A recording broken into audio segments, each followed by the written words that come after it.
Ladies and gentlemen, the American Jury and Bulldog Nation, welcome to the Eric Deters Show. I got one topic today, and it's the State of the Union address. And the reason why is because of all that was covered in nearly 2 hours. And my Facebook Live that I did right after was very well received. So I'm going to go through this topically, and I might miss something, but I'm going to be pretty exhaustive of it. Number one, it was the longest State of the Union address in history, and it never bored me. It was like watching a good movie that no matter how long it was still wonderful to watch. And I rate it a A+. It was a grand slam. Number two, it was the best that I've ever heard. Now, I've heard some good ones in the past, but the reason why it was the best is the way it wove in real examples of what he was talking about with successful policy and the plan for the future. He did all three. It was wonderful.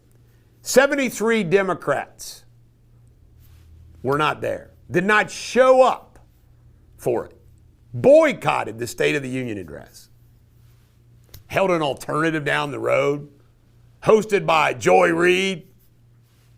Bad luck. Next, the stand and cheer issue. Was it not remarkable what the Democrats choose to not cheer for or not stand for? Nothing is more indicative of that, of the divide, the divisive. You see, you can't there's no coming together. Our side has to win against that. And relative to the stand and cheer, when Trump said, please stand if you think America should take care of Americans before illegal aliens, and they could not stand for that. Wow. Next, Trump got a gift from divine providence. You know, you got to be asking yourself what Trump has survived to be here. You got to start wondering, is the big guy not on his side?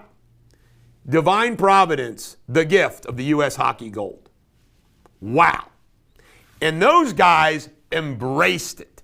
Embraced the call, embraced Kash Patel, embraced patriotism, despite the hell they're getting, like Keith Olbermann's comments. These guys did not back down. They were happy. That was an incredible show and tell for the country. And they couldn't stand and cheer for that. Thomas Massie, those of you, because he's exhibit A of some of these Republicans who try to make Trump's life miserable.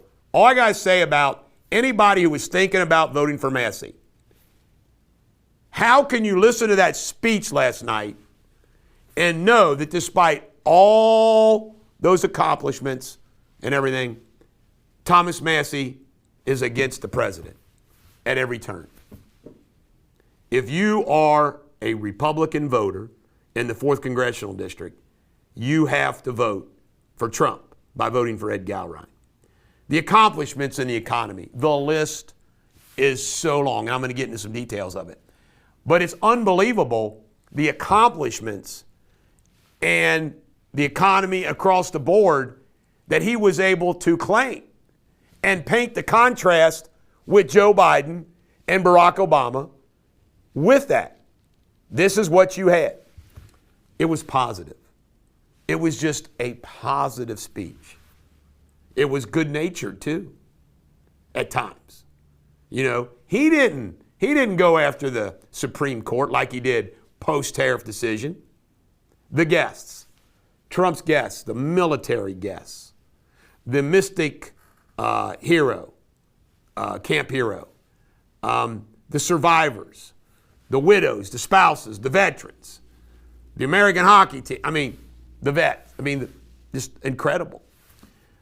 Spanberger's response to it, god awful. Negative, whine, just god. And not only that, very late. After watching 2 hours of Trump, who watched Spanberger? I'd like to know what the drop-off was. The Supreme Court, who showed up? Roberts, Comey Barrett, Kagan, and not Gorsuch. I can't believe I forgot an Alzheimer's moment. I forgot. I'll think of his name here in a minute. Who wrote the dissenting opinion? And how great was it? Trump shook their hands, was respectful, didn't dodge them, did he? No, he didn't. Connor Hellebuck, the goalie, getting the Medal of Honor. That was pretty cool. Doug Collins was a designated survivor, if you wondered, the VA chief. Congressman Al Green had a sign that said, remember he shouted out, got kicked out last time, said, black people aren't apes. He got kicked out again. Trump ignored that. By the way, I got to point, this is a good time to point out, how awesome was it? Trump didn't even mention Epstein. I love it. I love it. He didn't even go there. They were waiting for him to say anything about Epstein. He just left it alone.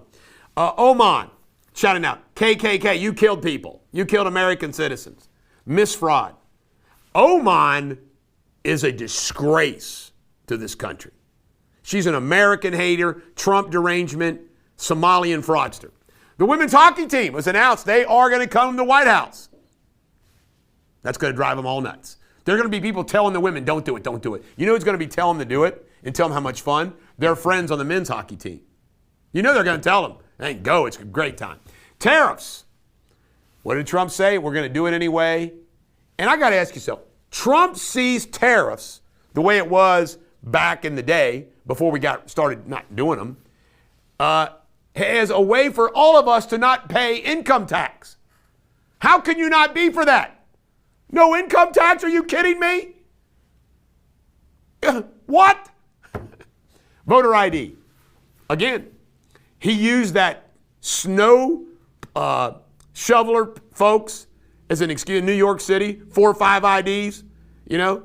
Voter ID, 88% for it. They can't support that. Mitch McConnell can't support voter ID. Save America Act. The border, shut down, no human being in the border. Really? Corporations not buying homes. How can you not be for that?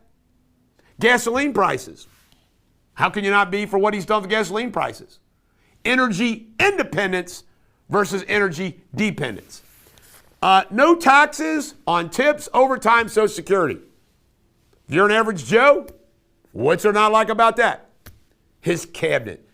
I got goosebumps and I had the welling up of the most pride when the cabinet walked in. And you see the competency of his cabinet. I mean, Levine, the cross-dressing transgender Department of Human Resources DEI hire, Bobby Kennedy. Unbelievable. On and on. The competence of the cabinet. Pharma healthcare. Pharmacy prices. If you're an average Joe, if you're an obese average Joe, you're going to start being able to get Ozempic type drugs for a couple $100 a month. How do you not like that? I mean, really? In healthcare, he's attacked that. Child tax credit. Who doesn't like that? Your tax return refund is going to be more. Mortgage rates are coming down, and they come down even more come May when the Federal Reserve guy's out of there. What do you not like about that? Crime. Crime. Thanks to Trump's policies, crime's down. How, if you are a vet or a active military personnel, do you not vote for President Trump? How do you not? The midterm. All I can tell you about the midterm is this. It's going to be okay. It's not what everything's going on now. It's when it's going to be the midterm. And all of these things that are going to sink in, and the advertising and the campaigning and the money, and we got the same team. We still got Elon Musk, folks. We lost Marjorie Greene Taylor, but we still got Elon Musk. The midterms are going to be okay. War. He solves 8 wars. He shows the strength with the Maduro, Iran, everything, using the strength, selling arms to NATO for Ukraine. Joe Biden let the Ukrainian war happen. It's terrible. Foreign affairs, across the board. Across the board, we're respected. Joe Biden says, we're back. My brother texted me last night, Brother Thad, he said, isn't it great to just have somebody who's not senile? Some bubbling boob. Of course, it was wonderful. The filibuster. They got to start thinking about that, folks. And I'm going to close with this. Trump has transformed the Republican Party from the teacup Republican establishment of the McConnell days. I mean, he's gotten Thune on board. Thune was part of that. I expect Trump will endorse Cornyn, even though he was a Paxton guy, because that helps them hold the Senate. Trump's playing ball, but Trump is the leader. And you got people like Thune and Johnson, they jump on board because they realize any smart Republican says, we just got to follow this guy's lead. This is where we are, and that's how you stay there. What does Trump say? Bust that filibuster. Dems are going to do it anyway. You got to bust that filibuster. You pass the American Save Act, you win the midterms. It's that simple. They got to follow Trump's lead. They have to follow his lead. So there you have it. And I close with the Shakespeare insult of the day. Do not be a monstrous, half-faced bugbear. This is the Bulldog. Every dog has their day. A+, Mr. President. I am so proud to have supported this guy from 2015. Never wavered. I was pissed off at him just 1 week when he endorsed Daniel Cameron for governor, which he knows was a mistake. But I'm proud to be an American. Don't you feel safe? Don't you feel happier? Don't you feel like somebody knows what the hell they're doing? Competency. We've got competency. We got Love America. Have a great day.